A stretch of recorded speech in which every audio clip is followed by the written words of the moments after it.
Baik, salam, selamat pagi Bapak Ibu jemaat yang dikasih Tuhan. Kita bersyukur pagi ini kita boleh berjumpa kembali di dalam kasih Tuhan.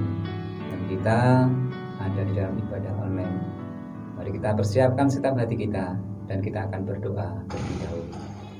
Bapa Surgawi, kami bersyukur kepadamu Tuhan. Pagi ini kami boleh dipertemukan lewat kasih Tuhan yang sungguh luar biasa, sehingga pagi ini kami boleh bersama-sama berjumpa lewat kasih Tuhan. Sekalipun kami dalam ibadah online ini Tuhan, kami sungguh bersyukur kepadamu, dan bila Tuhan senantiasa boleh pimpin kami, sertai kami, hingga kami boleh diberkati oleh karena kehadiran Tuhan sekalipun lewat ibadah online. Terima kasih, di dalam nama Tuhan kami Yesus kami berdoa dan kami bersyukur kepada Tuhan. Haleluya, amin.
Baik, sebentar kita akan diberkati melalui setiap kebenaran firman Tuhan yang akan disampaikan lewat hambanya. Kesempatan pada pagi hari ini, mari Bapak Ibu Saudara semuanya persiapkan setiap hati kita untuk kita diberkati kebenaran lewat kebenaran firman Tuhan pagi ini, menjadi kekuatan bagi setiap kita pada pagi hari ini. Mari kita akan siapkan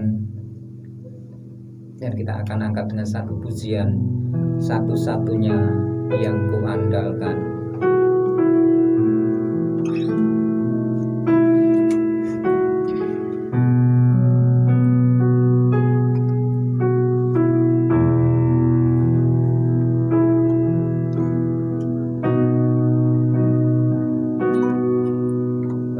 Engkau Tuhan yang setia, waktumu selalu yang terbaik. Engkau Tuhan sandaranku, dan ku hanya kan berharap padamu. Satu-satunya yang ku andalkan, satu-satunya yang ku percaya. Engkau sumber kekuatan, sumber pengharapan, sumber kedamaian. Satu-satunya yang ku andalkan, satu-satunya yang ku percaya. Engkau Tuhan memberkati, Tuhan menyembuhku, Tuhan pemulihku. Katakan Engkau Tuhan yang setia. Engkau Tuhan yang setia, waktumu selalu yang terbaik. Engkau Tuhan sandaranku, dan ku hanya kan berharap padamu. Satu-satunya yang ku andalkan, satu-satunya yang ku percaya. Engkau sumber kekuatan, sumber pengharapan, sumber kedamaian. Satu-satunya yang ku andalkan, satu-satunya yang ku percaya. Engkau Tuhan memberkati, Tuhan penyembuhku, Tuhan pemulihku. Engkau Tuhan memberkati, Tuhan penyembuhku, Tuhan pemulihku.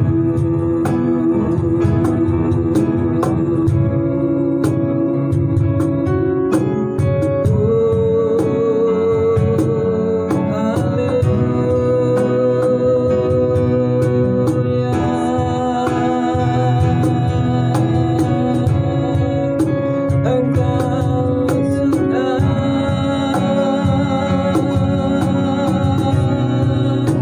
Engkau yang kami andalkan. Engkaulah sumber kekuatan, sungguh kami percaya. Engkau Tuhan pemulih hidupku,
Shalom saudaraku yang dikasihi Tuhan, kita bersyukur kita boleh kembali beribadah ya, walaupun masih secara online. Tapi saya percaya bahwa tidak mengurangi sukacita kita di dalam menyembah dan memuji Tuhan. Saya selalu menyampaikan bahwa saya percaya juga Tuhan rindu supaya kita beribadah dengan kesungguhan hati kita. Sekalipun mungkin kita hanya bersama keluarga atau bahkan kita sendirian, tapi percayalah ada Tuhan yang bersama-sama dengan saudara. Dan sebelumnya saya mengucapkan terima kasih kepada Bapak Pendeta Toto yang memberi kesempatan bagi saya untuk melayani, menyampaikan firman Tuhan pada saat ini. Sebelum firman Tuhan saya sampaikan, kita akan datang kepada Tuhan, kita akan berdoa. Bapak di surga, terima kasih untuk kesempatan ini. Kami bersyukur kami boleh beribadah secara online. Tuhan berkati supaya kami semua boleh beribadah dengan kesungguhan hati. Kiranya Roh Kudus menolong kami semua, sehingga dalam mencari Tuhan, dalam situasi apapun kami mencari Tuhan dengan kesungguhan hati.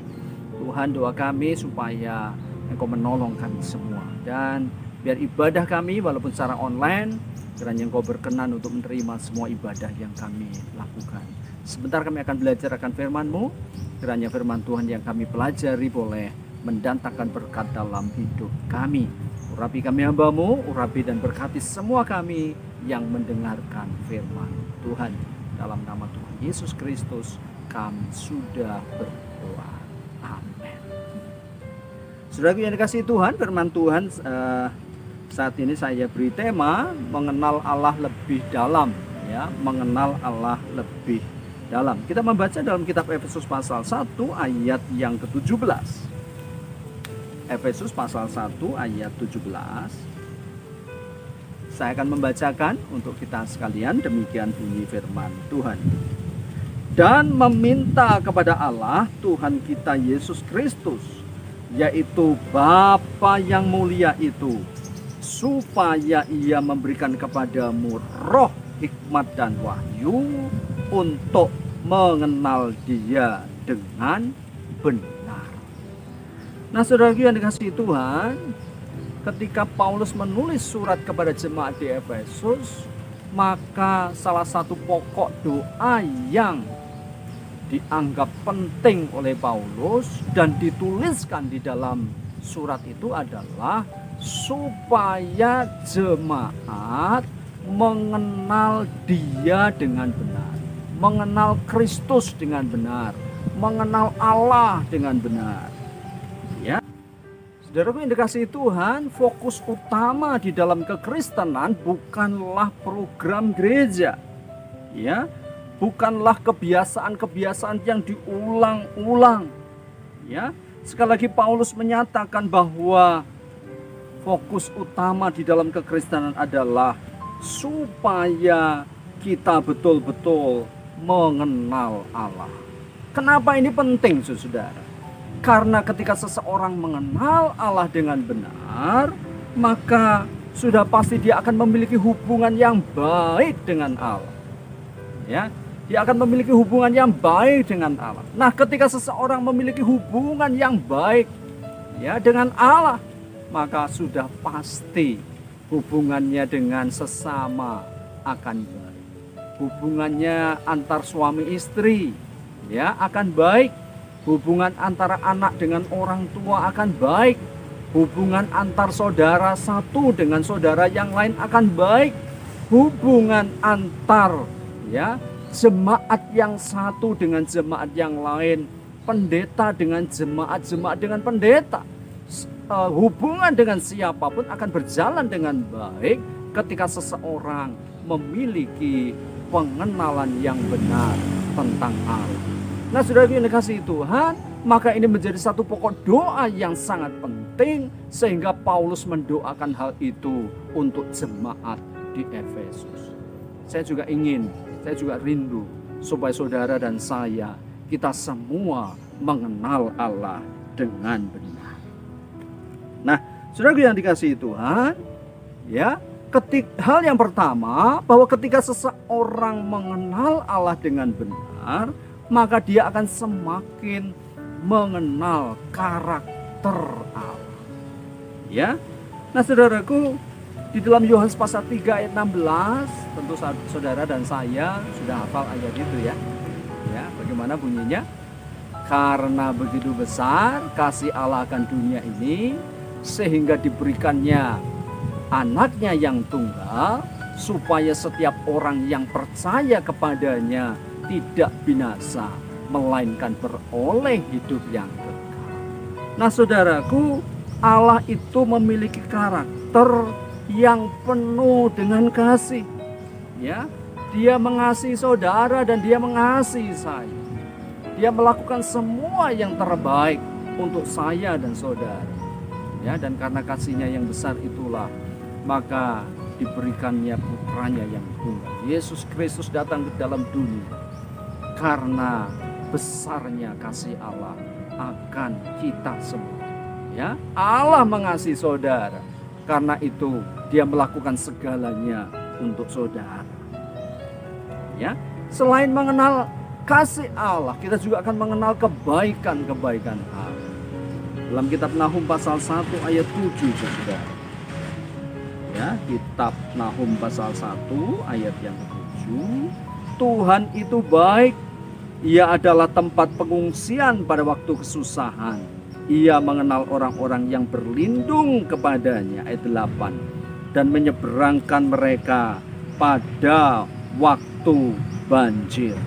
Ya, ia menghabisi sama sekali orang-orang yang bangkit melawan Dia, dan musuhnya dihalaunya ke dalam gelap. Ya, Allah itu baik dalam segala situasi dan kondisi apapun.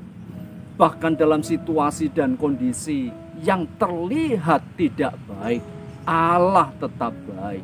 Allah yang memegang kendali atas segalanya. Dan Allah yang memegang kendali itu adalah Allah yang baik. Ini firman Tuhan yang kita pelajari hari ini. Nahum 1 ayat 7. Tuhan itu baik. Dan jangan pernah meragukan kebaikan Tuhan. Dia baik untukmu. Ya, Dia memperhatikanmu. Dia mengasihimu. Ya.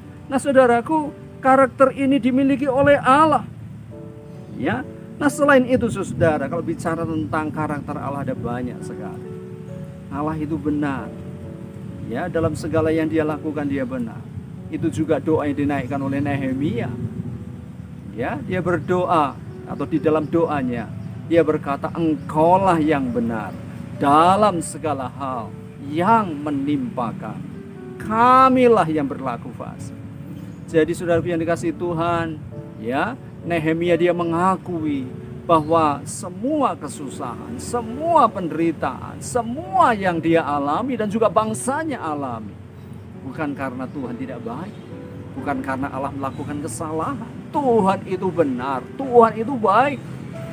Ya, kalau ada sesuatu yang buruk yang dia rasakan, itu karena kefasikan dan dosa kesalahan yang mereka lakukan. Nah, saudaraku, Allah itu benar dalam segala hal yang menimpa kita. Allah tetap baik dalam segala situasi dan kondisi yang kita alami. Nah, saudaraku yang dikasihi Tuhan, ya, dalam kitab Hosea pasal 4, saudara, saya ingin mengajak kita semua untuk membaca ayat itu. Hosea pasal yang keempat, mulai ayat yang ke-1 saya akan bacakan. Hosea pasal 4 ayat 1, demikian bunyi firman Tuhan. Dengarlah firman Tuhan, hai orang Israel, sebab Tuhan mempunyai perkara dengan penduduk negeri ini. Sebab tidak ada kesetiaan dan tidak ada kasih, dan tidak ada pengenalan akan Allah di negeri ini. Hanya mengutuk, berbohong, membunuh, mencuri, berzina, melakukan kekerasan dan penumpahan darah, menyusul penumpahan darah. Sebab itu negeri ini akan berkabung dan seluruh penduduknya akan merana. Juga binatang-binatang di padang dan burung-burung di udara, bahkan ikan-ikan di laut akan mati lenyap. Hanya janganlah ada orang yang mengadu, dan janganlah ada orang menegur, sebab terhadap engkaulah pengaduanku itu, hai imam. Engkau akan tergelincir jatuh pada siang hari, juga Nabi akan tergelintir jatuh bersama-sama engkau pada malam hari, dan aku akan membinasakan ibu. Umatku binasa karena tidak mengenal Allah. Karena engkaulah yang menolak pengenalan itu, maka aku menolak engkau menjadi imamku. Dan karena engkau melupakan pengajaran Allahmu, maka aku juga akan melupakan anak-anak. Bagian yang kedua, saudara, bahwa ketika seseorang mengenal Allah, ya, dia akan mengenal kehendak dan kemauan Allah. Dalam kitab Hosea pasal 4 tadi, saudara, disebutkan bahwa bangsa Israel, ya, mereka tidak mengenal Allah. Ya, itu ditunjukkan dengan apa? Ditunjukkan dengan karakter hidupnya. Ya, mereka sukanya mengutuk, mereka sukanya berbohong, mereka sukanya berzina, mereka sukanya mencuri, mereka suka melakukan hal-hal yang tidak benar. Kenapa? Karena mereka tidak mengenal Allah. Ya, saya mau beritahu saudara, Allah tidak tertarik dengan bajumu yang mahal. Allah tidak tertarik dengan HP-mu yang bagus. Allah tidak tertarik dengan rumahmu yang seperti istana, mobilmu yang harganya mahal, jabatanmu yang tinggi, kekayaanmu yang luar biasa. Allah tidak tertarik dengan itu. Tetapi Allah tertarik, ya, dengan karakter hidup. Allah tidak tertarik dengan khotbahmu yang bagus. Ya, Allah tidak tertarik dengan suaramu yang seperti penyanyi terkenal. Allah tidak tertarik dengan itu. Ya, tetapi Allah tertarik dengan karakter hidup. Alkitab mencatat ada sukacita di sorga ketika ada satu orang berdosa yang bertobat. Allah tertarik ketika saudara meninggalkan dosamu. Ya, Allah tertarik ketika engkau meninggalkan kekerasan hatimu. Allah tertarik dengan saudara ketika saudara meninggalkan perbuatan-perbuatanmu yang jahat. Ketika engkau meninggalkan kekerasan hatimu. Ketika engkau setia mengasihi Tuhan dengan sungguh-sungguh. Allah tertarik dengan karakter hidup. Ya, nah maka itu sebabnya ketika seseorang mengenal Allah, dia tahu Allah tertarik dengan karakter hidupnya. Seseorang yang mengenal Allah pasti karakternya akan berubah. Karakternya akan berubah karena dia tahu apa yang disukai oleh Tuhan. Itu bagian yang kedua, saudara. Ya, sekali lagi, Allah tertarik dengan kesetiaan saudara. Allah tertarik dengan kesabaran saudara. Allah tertarik dengan kerendahan hatimu. Allah tertarik ketika engkau melakukan apa yang baik untuk semua orang. Karakter yang diubahkan itu betul-betul menyenangkan hati Tuhan. Bagian terakhirnya saya sampaikan, ketika seseorang semakin mengenal Allah, maka dia akan semakin percaya kepadanya. Semakin saudara kenal siapa dia, saudara nggak akan khawatirkan apapun dalam hidup ini. Oh, sekalipun ada masalah, ada pergumulan, ya, sekalipun mungkin ada penderitaan yang kau alami, kau nggak akan takut dan khawatir, karena kau tahu siapa dia. Dia Allah yang baik, dia Allah yang mengasihimu. Ya, engkau kenal dia, ya, dan dia Allah yang sangat peduli dengan setiap penderitaan dan kesukaran yang kita hadapi. Dia pasti menolong, dia pasti buka jalan. Tidak akan ragu-ragu dengan Tuhan. Tidak ada kebimbangan dalam hatimu ketika engkau betul-betul mengenal siapa dia. Nah, saudara yang dikasihi Tuhan, zaman dulu ketika, ya, raja-raja mau makan, mau minum, ya, bahkan mungkin saja itu makanan dan minuman yang disiapkan oleh istrinya. Maka di sana ada juru minuman, ya, ada juru roti, ya. Pekerjaan mereka adalah tukang incip, saudara. Ya, sebelum makanan itu dimakan oleh raja, dimakan dulu oleh, ya, orang-orang kepercayaan raja. Ya, tujuannya apa? Tujuannya kalau raja itu diracun oleh orang lain, maka yang mati bukan rajanya, tapi orang kepercayaannya. Saya percaya saudara tidak akan lakukan itu di rumah. Ya, saudara tidak akan meminta orang lain untuk mencoba terlebih dahulu makanan yang disiapkan oleh istri saudara. Kenapa demikian? Saya di rumah tidak menyiapkan ya orang untuk mengincip terlebih dahulu ya masakan atau makanan yang disiapkan oleh istri saya. Karena memang saya mungkin kalau saya karena mungkin nggak bisa bayar kali ya. Tapi yang kedua, yang pasti adalah karena saya percaya siapa istri saya. Saya kenal dia dengan persis. Ya, saya kenal dengan dia. Saya percaya kepada. Nah, saudaraku, bapak-bapak di rumah tidak meminta orang untuk mencoba terlebih dahulu makanan yang disiapkan oleh istrinya. Kenapa? Karena bapak-bapak mengenal siapa istrinya. Ya, dan karena mengenal, dia juga pasti percaya istrinya tidak akan berbuat jahat. Saya yakin istri saya tidak akan berbuat jahat. Ya, Bu Toto tidak akan berbuat jahat kepada Pak Toto. Ya, dan tidak akan pasti tidak akan memasukkan racun ke dalam makanannya. Sehingga ketika Bu Toto masak, ya, makanan itu sudah siap disajikan di meja, langsung dimakan. Doa makan. Ya, tidak perlu tanya ini dan itu. Ya, tidak perlu ragu-ragu, nggak ada keraguan sedikit. Nah, demikian juga kita dengan Tuhan, saudara. Kalau engkau kenal siapa Allahmu, engkau kenal siapa Tuhanmu, maka nggak akan ada keraguan dalam hatimu sedikit.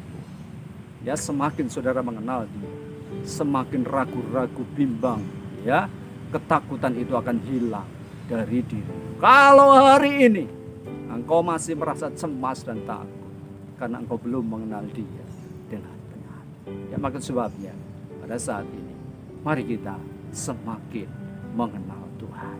Ya, kiranya firman Tuhan hari ini memberkati kita. Doa saya di tengah-tengah situasi pandemi COVID-19, ya, saudara tetap berusaha untuk semakin dekat dengan Tuhan. Jangan jauh, jangan jauh. Ya, hiduplah dekat dengan Tuhan. Tuhan pasti menolong saudara dan Tuhan pasti buka jalan dalam setiap masalah dan pergumulan yang engkau hadapi. Kiranya firman Tuhan hari ini memberkati kita masing-masing. Mari kita datang kepada Tuhan, kita berdoa. Terima kasih Bapa di sorga untuk firman yang kami dengar hari ini. Kiranya firman-Mu boleh mendatangkan berkat dalam hidup kami. Engkau tolong kami untuk kami semakin mengenal Engkau lebih dan lebih lagi. Semakin mengenal kehendak, semakin mengenal kemauan-kemauan Tuhan, semakin mengenal apa yang Kau inginkan untuk kami lakukan, semakin mengenal, semakin tahu apa kehendak Tuhan untuk hidup kami. Tuhan, seringkali kami melakukan apa yang tidak benar di hadapan-Mu karena kami tidak mengenal siapa Engkau. Kami percaya semakin mengenal Engkau akan membuat kami semakin percaya kepada-Mu. Tidak ada rasa bimbang dan takut dalam segala situasi dan kondisi ketika kami mengenal Engkau dengan Tuhan. Terima kasih Tuhan. Bang berhenti berbicara. Kiranya Roh Kudus bekerja lebih jauh dalam hati setiap umat. Terima kasih Tuhan. Berkati setiap mereka dan tolong setiap mereka. Apapun menjadi beban dan pergumulan dari setiap umat-Mu, Engkau Tuhan yang mendengar dan mengampunkannya. Terima kasih Tuhan menolong setiap umat. Berkati pekerjaan-pekerjaan mereka. Berkati keluarga mereka. Berikan damai dan sukacita, kebahagiaan yang melimpah. Terima kasih Tuhan. Berkati bangsa dan negara kami. Berkati kota di mana kami tinggal. Doa kami supaya corona segera berlalu dan kami boleh menikmati keadaan yang baik. Beri hikmat kepada para pimpinan-pimpinan di negeri kami, di kota kami, agar mengambil kebijakan yang tepat sehingga bisa mengatasi situasi dan kondisi yang ada. Terima kasih Tuhan. Puji nama-Mu. Kami akhiri ibadah kami dengan penuh ucapan syukur. Dalam nama Tuhan Yesus Kristus kami sudah berdoa. Bersama Tuhan kita akan angkatan kita masing-masing. Kiranya berkat dari Allah Bapa, cinta kasih dari Tuhan Yesus Kristus, persekutuan yang indah di dalam Roh Kudus menyertai kita sekalian mulai saat ini sampai selama-lamanya. Kita semua yang percaya katakan bersama-sama. Baik, kita pagi ini sudah diberkati kebenaran firman Tuhan. Sungguh kebenaran firman Tuhan pada pagi hari ini menguatkan setiap iman percaya kita. Dan tiba saatnya kita akan memberikan korban syukur kita. Mari kita akan berdoa. Bapa di dalam surga, kami bersyukur kepada-Mu Tuhan. Pagi ini Engkau telah berbicara kepada setiap kami lewat kebenaran firman-Mu. dan saatnya kami akan berikan korban syukur kami. Bapa kiranya menguduskan setiap apa yang boleh kami berikan kepada Tuhan pada pagi hari ini, sehingga berkat ini menjadikan kemuliaan bagi nama Tuhan. Terima kasih, kami bersyukur kepadamu, dan kami serahkan persembahan kami ini menjadi dalam nama Tuhan kami Yesus. Kami berdoa dan kami bersyukur kepada Tuhan. Haleluya. Amin.